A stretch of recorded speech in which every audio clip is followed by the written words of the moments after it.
오늘 우리 같이 나눌 하나님 말씀은 요한복음 6장 47절에서 59절까지 말씀입니다. 제가 봉독하겠습니다. 진실로 진실로 너희에게 이르노니 믿는 자는 영생을 가졌나니 내가 곧 생명의 떡이니라. 너희 조상들은 광야에서 만나를 먹었어도 죽었거니와 이는 하늘에서 내려오는 떡이니 사람으로 하여금 먹고 죽지 아니하게 하는 것이니라. 나는 하늘에서 내려온 살아있는 떡이니 사람이 이 떡을 먹으면 영생하리라. 내가 줄 떡은 곧 세상의 생명을 위한 내 살이니라 하시니라. 그러므로 유대인들이 서로 다투어 이르되 이 사람이 어찌 능히 자기 살을 우리에게 주어 먹게 하겠느냐. 예수께서 이르시되 내가 진실로 진실로 너희에게 이르노니 인자의 살을 먹지 아니하고 인자의 피를 마시지 아니하면 너희 속에 생명이 없느니라. 내 살을 먹고 내 피를 마시는 자는 영생을 가졌고 마지막 날에는 내가 그를 다시 살리리니 내 살은 참된 양식이요 내 피는 참된 음료로다. 내 살을 먹고 내 피를 마시는 자는 내 안에 거하고 나도 그의 안에 거하나니 살아계신 아버지께서 나를 보내심에 내가 아버지로 말미암아 사는 것 같이 나를 먹는 그 사람도 나로 말미암아 살리라. 이것은 하늘에서 내려온 떡이니 조상들이 먹고도 죽은 그것과 같이 아니하여 이 떡을 먹는 자는 영원히 살리라. 이 말씀은 예수께서 가버나움 회당에서 가르치실 때에 하셨느니라. 아멘.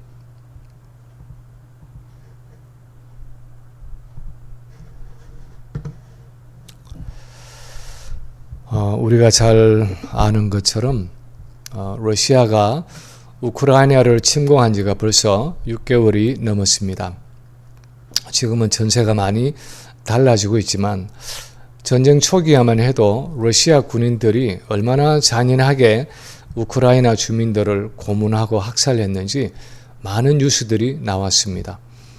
여자들과 아이들에 대해서까지 너무나 비인간적인 만행을 저지르는 모습들을 보면서 인간 본성에 대해서 참 이해가 가지 않을 때가 있었습니다. 인간이 약하다는 사실은 이미 알고 있었지만 어떻게 같은 인간을 향해서 이렇게까지 잔인할 수 있을까? 인간의 존엄성이라는 것이 도대체 어디에 있는가 하는 인간 본성에 대한 회의스러운 생각이 들기까지 했습니다. 그러면서 또 한편 공산주의자들이 가진 유물론적인 가치관이 여기서도 여실히 드러난다는 생각이 들었습니다. 유물론이라는 것은 인간을 비롯해서 모든 만물은 다 물질로만 이루어져 있다 하는 생각입니다. 인간의 정신적인 작용도 그냥 물질로 이루어진 신경 조직에서 생겨나는 것이지 인간에게는 영혼도 없고 하나님도 없고 영적인 세계도 없다는 것이 유물론이고 공산주의 사상입니다. 그런데 우리 주변을 가만히 살펴보면 공산주의자는 아닌데 여전히 유물론적인 사상을 가지고 살아가는 사람들이 많습니다. 좀 더 구체적으로 표현을 하면 아마도 물질주의적인 사고라고 표현할 수 있을 것입니다.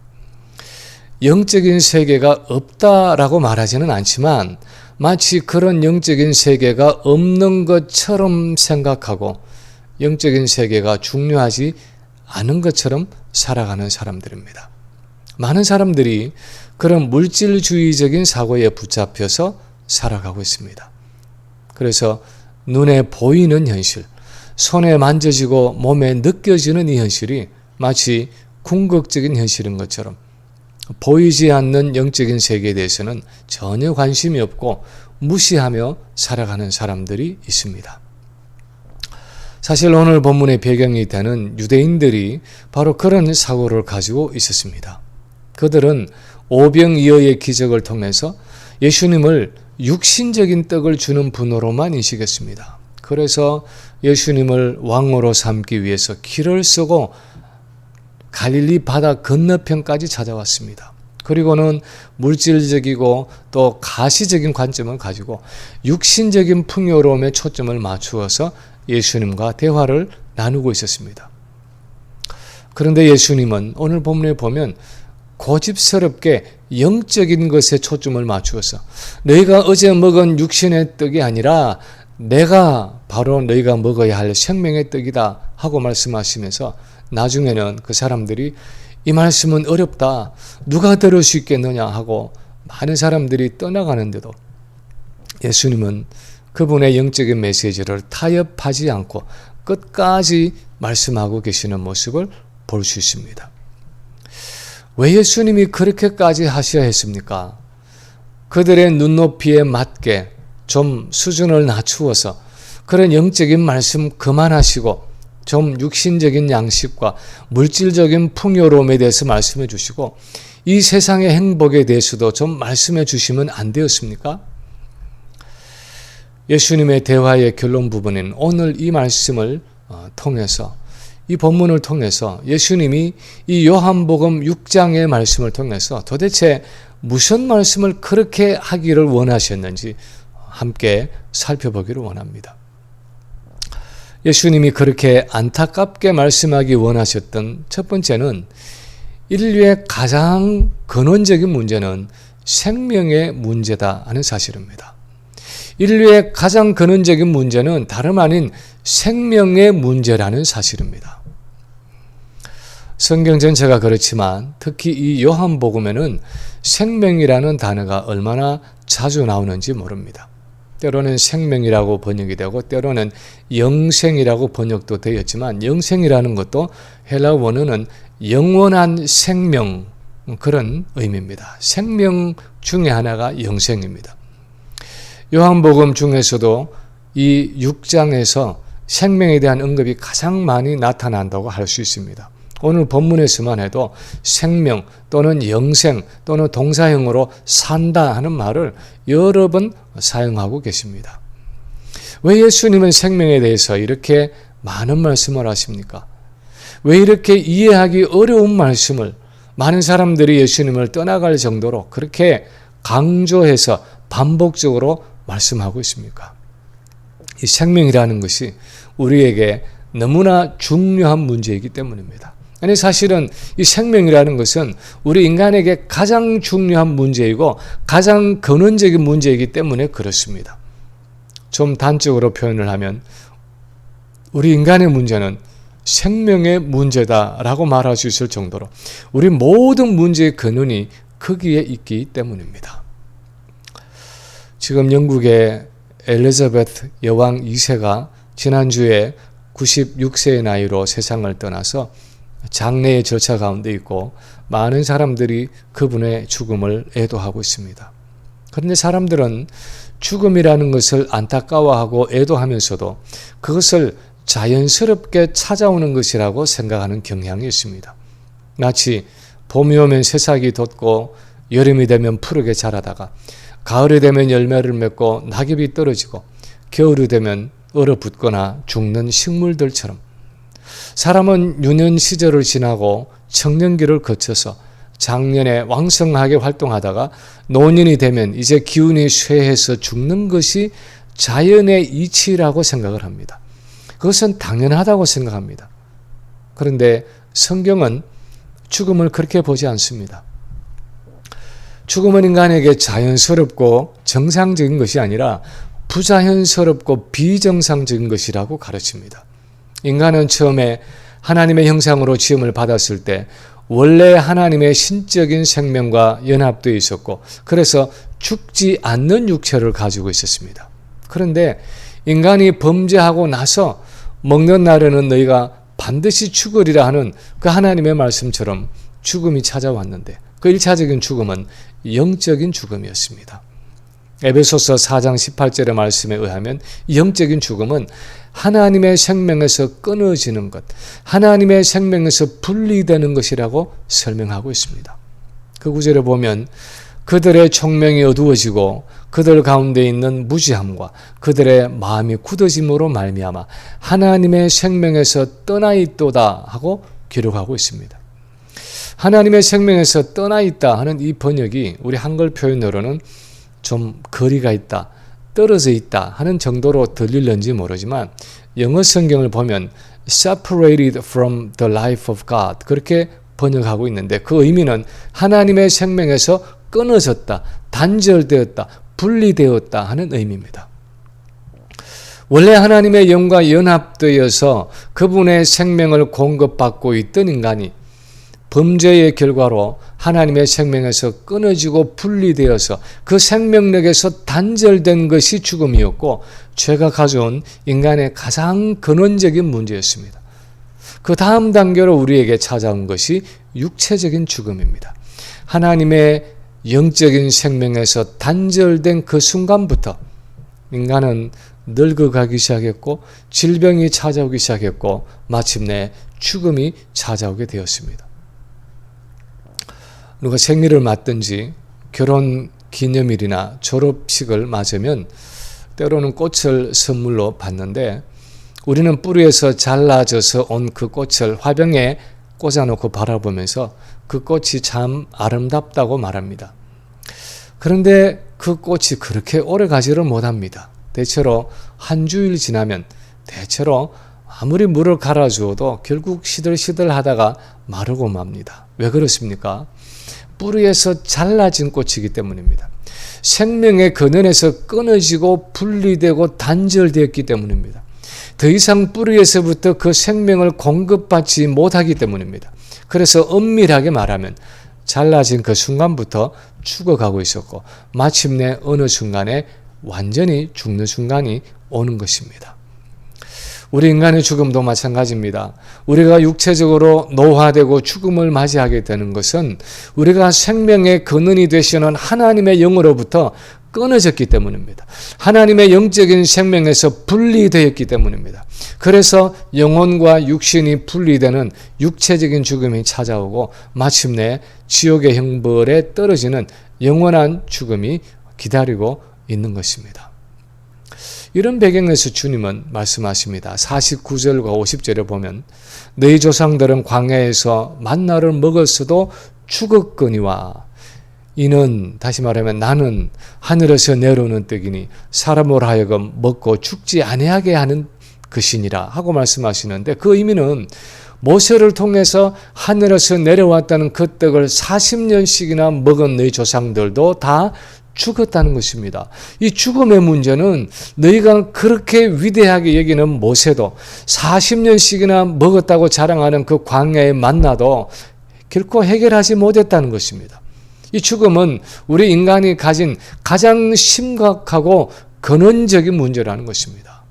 그래서 하늘로부터 오는 생명을 주므로 그 하나님의 생명을 주므로 죽음이라는 이 영적인 문제를 해결하는 것이 바로 예수님이 이 땅에 오신 목적이라는 것입니다.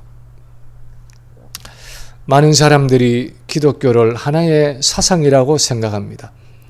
예수님이 베푸시는 그 고상하고 고귀한 가르침을 받아서 실천하는 어떤 가치관이고 인생관이라고 생각합니다. 사실 간디와 같은 사람은 인도의 인권주의자인 이 간디와 같은 사람은 예수님을 얼마나 좋아했는지 모릅니다. 특히 예수님의 산상수훈을 그렇게 좋아했습니다. 그러나 간디에게는 어디까지나 기독교는 사상이었고 가치관이었습니다. 간디뿐 아니라 많은 철학자들에게도 기독교는 어떤 고상한 이념이고 수준 높은 철학이었습니다. 어떤 사람들은 기독교가 하나의 도덕이고 윤리라고 생각합니다. 예수 믿는 목적이 착하고 선하게 사는 것이라고 생각합니다. 예전에 한국에서 어른들이 자기는 안 가도 아이들은 교회에 보내면서 교회 보내면 착하고 선하게 살라고 가르치는데 안 보낼 이유가 뭐냐 그렇게 말하곤 했습니다. 그러나 예수님이 하시는 말씀은 인간이 가진 가장 본질적인 문제는 어떤 인생관의 문제이거나 가치관의 문제이거나 어떤 윤리 도덕의 문제가 아니라 그 모든 것 이전에 생명의 문제라는 것입니다. 하나님의 영적인 생명에서 끊어져 있고 분리되어 있는 죄인이 어떻게 그 하나님과 연결이 되어서 다시 그분의 생명을 누리고 공급받을 수 있느냐 하는 것이 문제라는 것입니다. 인간의 존재는 이런 영적인 부분, 생명의 문제가 그 근원을 이루고 있다는 것입니다. 두 번째, 주님이 오늘 본문에서 또한 하시는 말씀은 예수님 자신이 바로 그 생명을 주시는 분이라는 사실입니다. 예수님 자신이 바로 인간에게 필요한 그 생명을, 하나님의 생명을 주는 분이라는 사실입니다. 오늘 본문 47절 이하에 보면 진실로 진실로 너희에게 이르노니 믿는 자는 영생을 가졌나니 내가 곧 생명의 떡이니라 하고 말씀하고 있고, 우리가 읽지는 않았지만 35절에도 보면 나는 생명의 떡이니 내게 오는 자는 결코 줄이지 아니할 터이요 나를 믿는 자는 영원히 목마르지 아니하리라 하고 말씀하고 계십니다. 사실 요한복음 6장 전체의 주제는 예수님이 바로 생명의 떡이라는 사실이었고, 6장 앞에 나오는 오병이어의 기적도 예수님은 그렇게 5,000명을 배부르게 먹이고도 12광주리를 가득히 남기는 것 같은 풍성한 생명의 양식으로 이 땅에 오셨다는 사실을 나타내기 위한 표적이었습니다. 하나님의 생명에서 끊어진 우리가 어떻게 그 영원한 하나님의 생명, 그 영적인 생명을 다시 얻을 수 있느냐? 어떻게 하나님과 다시 영적으로 연합할 수 있느냐? 할 때 유대인들의 대답은 모세의 율법을 통해서 하는 대답이었습니다. 그래서 누가복음 18장에 나오는 한 부자 청년은 예수님께 나와 물을 때 선한 선생님이여 내가 무엇을 하여야 영생을 얻으리까 하고 묻고 있습니다. 이 청년은 하나님 앞에서 무엇을 함으로 생명을 얻을 수 있다고 생각했습니다. 어려서부터 모든 율법을 잘 지켜왔는데 이제 무엇을 더 해야 확실하게 이 영생을 얻겠는가 하는 것이 이 부자 청년의 고민이었습니다. 오늘 본문에 나타나는 요한복음 6장의 앞부분에서도 예수님이 썩을 양식을 위하여 일하지 말고 영생하도록 있는 양식을 위해서 일하라 하고 말씀하셨더니 유대인들이 묻습니다. 우리가 어떻게 하여야 하나님의 일을 하오리까? 그들은 무엇을 함으로써, 특히 모세가 그들에게 준 율법을 지킴으로 영원한 생명을 얻는다고 생각했습니다. 그 질문에 대한 예수님의 답은 하나님께서 보내신 이를 믿는 것이 하나님의 일이니라 하고 답하셨습니다. 예수님을 믿고 의지하는 일, 예수님을 알고 교제하는 일이 영생을 위해서 가장 중요한 하나님의 일이라는 것입니다. 그래서 본문 전체를 통해서 예수님이 말씀하고자 하는 내용은 너희가 무엇을 함으로써 영생을 얻는 것이 아니라, 예를 들어서 모세의 율법을 지킴으로 하나님의 생명을 얻는 것이 아니라 그 생명을 주는 떡이 되시는 예수 그리스도를 믿음으로, 그분을 의지함으로 그 하나님의 생명을 얻을 수 있다는 것입니다. 내가 바로 너희에게 그 영생을 주는 생명의 떡이고 생명의 양식이라는 것입니다. 49절에서 너희 조상들은 광야에서 만나를 먹어서도 죽었거니와 하는 말씀도 유대인들이 그렇게 위대하게 생각했던 모세가 준 구약의 그 만나나 율법의 준수를 통해서는 결코 생명을 얻지 못했다는 것입니다. 그렇게 하늘에서 내려온 만나를 40년간이나 먹어도 그들의 조상이 죽었다는 것은 조상들이 모세에게 받은 그 율법을 지킴으로는 결코 하나님의 생명을 얻을 수 없다는 단언이었습니다. 이것은 사실 유대인들에게는 굉장히 충격적이고 도전적인 선언이었습니다. 그러나 그것이 바로 예수님이 그들에게 꼭 하고 싶은 말씀이었습니다. 바울이 나중에 빌립보서 3장에서 고백하는 것처럼 율법의 의로는 흠이 없는 히브리인 중에 히브리인으로 바리새파에 속한 경건한 사람으로 살아가더라도 결국 율법을 통한 인간의 의라는 것은 하나님의 생명을 얻는 데는 아무런 도움이 되지 않는, 바울이 표현한 대로 배설물 같이 쓸모없는 것에 불과하다는 것입니다. 결국 이것은 우리 육신으로는 하나님의 생명을 얻을 수도 없고 나의 선함과 나의 노력과 나의 인간적인 자원으로는 결코 하나님과의 영적인 교제 속으로 들어갈 수 없다는 것을 의미했습니다. 그 누구도 나 자신의 것으로는 하나님의 생명을 얻을 자가 없다는 것입니다.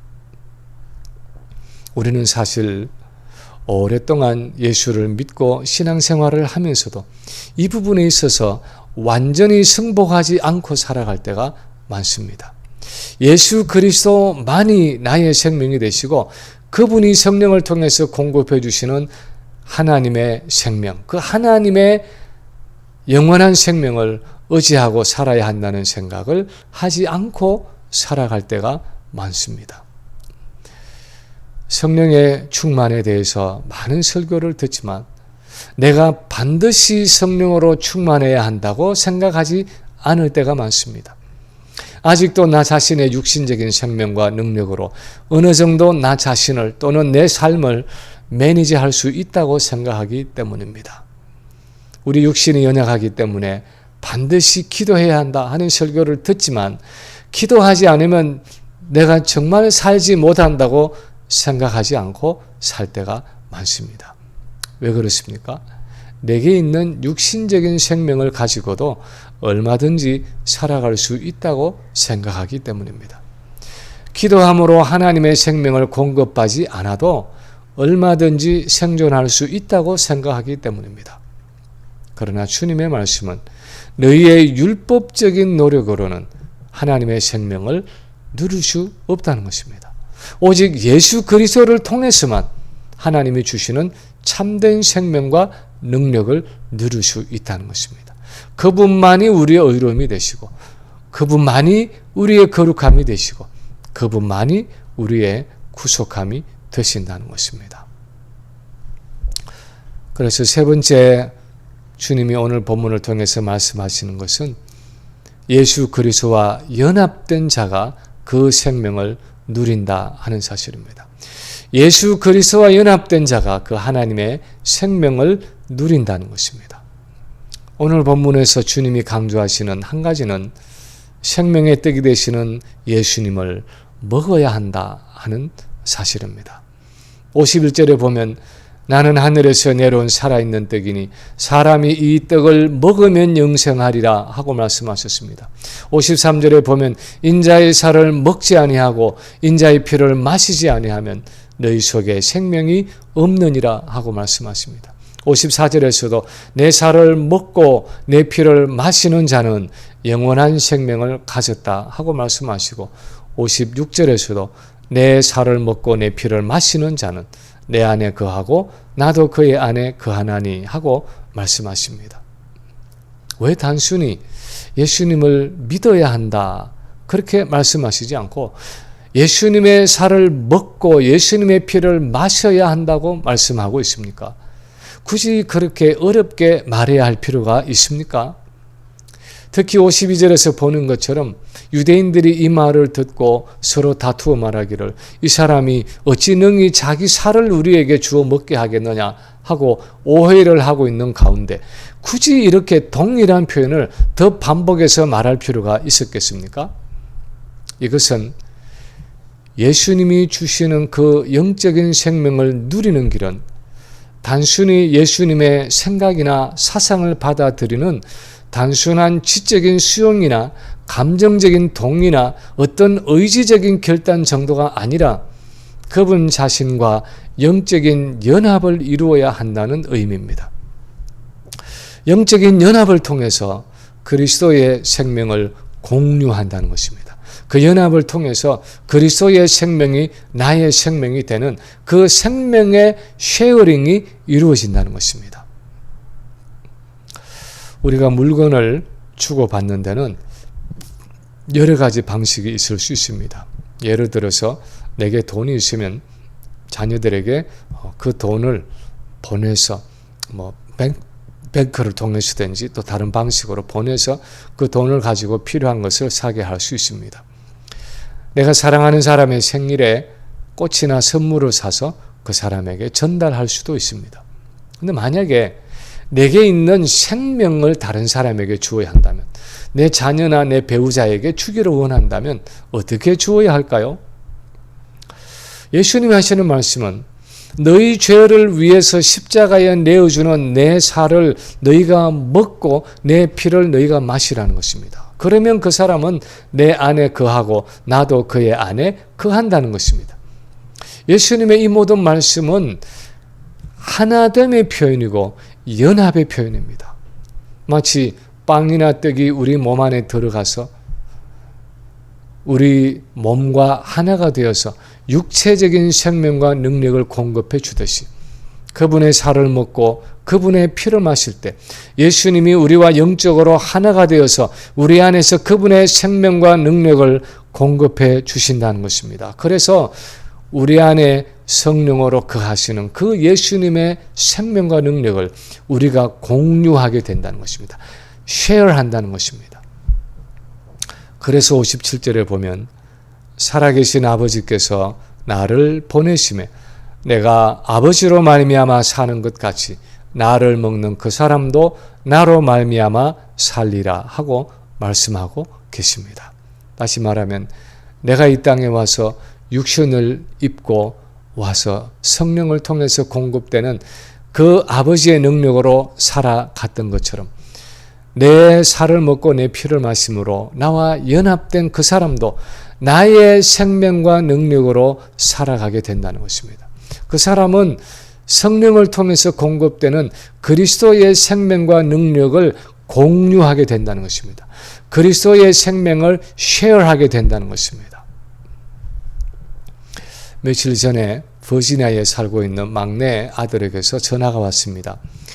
형이 차 하나를 놓고 다른 지방으로 이사를 갔는데 오랜만에 그 차 시동을 걸어보니까 시동이 안 걸린다는 것입니다. 그래서 그 자동차 배터리를 점퍼해 보라고 했습니다. 그래서 자기 차의 시동을 걸어놓고 이 배터리가 약해서 시동이 안 걸리는 그 형 차에다가 케이블을 연결해서 점퍼를 했습니다. 그리고 좀 기다렸다가 키를 돌렸더니 이제 시동이 걸린다는 것입니다. 이때 일어나는 것이 일종의 쉐어링입니다. 능력의 공유입니다. 지금 시동이 걸려서 이 엔진이 움직이고 있는 그 차의 전기를, 그 에너지와 능력을 배터리가 주고 있는 그 차가 공유하는 것입니다. 예수님이 하시는 말씀이 일종의 그런 말씀입니다. 영적으로 죽어 있던 우리가 예수님을 영접함으로, 예수님을 믿고 영접함으로 예수님의 생명을 공유할 때 우리가 영적으로 살아나게 되고, 그래서 영적인 세계를 인식하게 되고 그 영적인 세계의 중심에 계시는 하나님을 볼 수 있게 되고 그분의 음성을 들을 수 있게 되고 그분과 영적인 교제를 나눌 수 있게 되었다는 것입니다. 예수 그리스도가 내 안에서 나의 생명과 능력이 되신다는 것입니다. 생명의 떡이 되시고 생명의 양식이 되시는 예수 그리스도를 통해서 하나님의 생명에 다시 연결이 되어서 그분의 생명을 공급받고 누리게 된 것입니다. 그래서 예수님의 말씀의 핵심은 죄로 죽어있던 우리가 다시 하나님의 생명을 공급받는 그 일은 예수 그리스도를 통해서 오고, 더 구체적으로는 그분과의 연합, 그분과의 하나됨을 통해서 온다는 것입니다. 그분과 더욱 친밀히 교제할 때 더욱 온전하게 하나님의 생명과 능력을 누린다는 것입니다. 오늘날 21세기 미국을 살아가는 우리 신앙생활의 위기는 많은 사람들이 기독교 신앙을 하나님의 영적인 생명에 관계된 일로 이해하는 것이 아니라 그냥 지적이고 윤리적이고 도덕적인 종교 활동으로 이해하는 경우가 많다는 사실입니다. 그런 기독교적인 신앙의 이해는 굳이 기도해야 할 필요를 느끼지 않습니다. 예수님이 새벽 미명에 일어나 기도하시고 사역의 중간에도 한적한 곳에 물러가서 기도하시고 때로는 밤이 맞도록 기도하셨다고 말하면 왜 그러야 했는지 이해하지를 못합니다. 내가 온 것은 양으로 생명을 얻게 하고 더 풍성하게 얻고자 하게 함이라는 그 예수님의 말씀이 그렇게 마음에 다가오지 않습니다. 우리 그리스도인은 성령 안에서 살아가야 하고 성령을 쫓아서 살아가야 하고 성령으로 충만해야 한다는 그 성경의 말씀들이 실제적으로 내게 그렇게 적용이 되지 않는 말씀인 것처럼 느껴집니다. 그냥 성경의 가르침대로 선하게 살아가면 되지 굳이 그렇게 성령을 덜먹일 필요가 있느냐고 생각합니다. 그것은 일종의 신비주의라고 생각합니다. 그래서 많은 경우에 기독교가 하나의 사상이나 이념이나 윤리, 도덕이나 문화생활로 전락하고 마는 것입니다. 그런 신앙생활에는 기도가 점점 약해지고 하나님과의 영적인 교제라는 개념이 점차 생소해지는 것입니다. 캘리포니아에 있는 서부 웨스트민스터 신학교의 교수인 마이클 홀턴이라는 신학자가 쓴 책 중에 그리스도 없는 기독교라는 책이 있습니다. 이 책의 중심이 되는 내용은 오늘날 미국의 기독교는 예수 그리스도 없이도 얼마든지 신앙생활을 할 수 있는 인본주의적이고 자급자족하는 기독교라는 것입니다. 굳이 예수님이 없어도, 굳이 예수님과 교제하지 않아도, 굳이 예수님과 동행하지 않아도, 굳이 예수님의 능력을 공급받지 않고도 얼마든지 우리 스스로 신앙생활을 해나갈 수 있는 그리스도 없는 기독교가 바로 오늘날 미국의 복음주의 교회들의 모습이라는 비판입니다. 우리는 혹시 그런 신앙생활을 하고 있지는 않습니까? 굳이 예수님이 지금 내게 현재적으로 생명을 공급해 주시지 않아도 내 신앙생활에 별로 지장이 없는, 내 스스로 자급자족하고 있는 내 자원과 내 노력과 내 선함과 내 능력으로 신앙생활을 해가고 있는 것은 아닙니까? 예수님 당시의 유대인들은 얼마든지 그렇게 하나님을 섬길 수 있다고 생각했습니다. 그러나 주님은 그것이 불가능하다고 말씀하십니다. 내가 바로 진리요 길이요 진리요 생명이라고 말씀하십니다. 내가 생명의 떡이고 생명의 양식이라고 말씀하십니다. 이제 말씀을 마칩니다. 저희 동네에 어떤 장로님 부부가 사시는데 연세가 80 후반이 되십니다. 두 분 다 늘 부지런히 동네를 걸으면서 건강을 아주 철저하게 잘 관리하시는데 며칠 전에 길을 가다가 그 장로님을 만나서 건강에 대한 어떤 책에 대한 이야기를 하게 되었습니다. 어떤 목사님과 의학 박사가 함께 쓴 이 공저한 책인데 마지막에 이런 내용이 있다고 이야기를 하셨습니다. 대부분의 병은 스트레스에서 오는데 마땅히 용서해야 할 사람을 마음으로부터 용서하지 못할 때 그것이 스트레스가 되어서 쌓이고 병이 되어 나타난다고 했습니다. 그래서 내 건강을 위해서라도 남을 용서해야 한다 하는 것이 그 장로님이 서서 이야기하시는 논지였습니다. 결국 우리의 건강도 겉으로 보기에는 육신적인 문제일 것 같지만 운동을 잘하고 잘 먹고 몸을 관리하면 되는 문제인 것 같지만 그 근원을 거슬러 올라가 보면 많은 경우에 영적인 것이고 영적인 생명에 관계되어 있다는 것입니다. 우리는 내 매일의 삶이 그냥 육체적인 것, 육신적인 것이라고만 생각하지는 않습니까? 내 부부관계가 단순히 결혼의 문제라고만 생각하고 있지는 않습니까? 내 자녀들과의 문제가 그냥 가정의 문제라고, 가정 문제라고 생각하고 있지는 않습니까? 내 삶에 있는 여러 가지 실패들이 그냥 능력이 부족했고 기회가 부족했고 운이 따르지 않았다고만 생각하고 있지는 않습니까? 예수님 당시의 유대인들처럼 우리 주변의 사람과 사건들을 바라볼 때 그냥 가시적이고 물질적이고 육신적인 관점으로만 보고 있지는 않습니까? 우리 그리스도인의 많은 일들은 영적인 것이고 영적인 생명에 관계된 것들입니다. 우리에게 하나님의 영적인 생명이 풍성하게 공급될 때 해결할 수 있는 것들이 많습니다. 그래서 예수님은 나는 생명의 떡이니 내게 오는 자는 결코 줄이지 아니할 것이요 나를 믿는 자는 영원히 목마르지 아니할 것이요 라고 말씀하고 있는 것입니다. 오늘도 우리의 생명의 떡이 되시고 생명의 양식이 되시는 주님과 매일 매순간 교제하고 동행함으로 그분의 생명을 풍성하게 공급받는 우리 모든 성도들 되시기를 주님의 이름으로 간절히 축원합니다.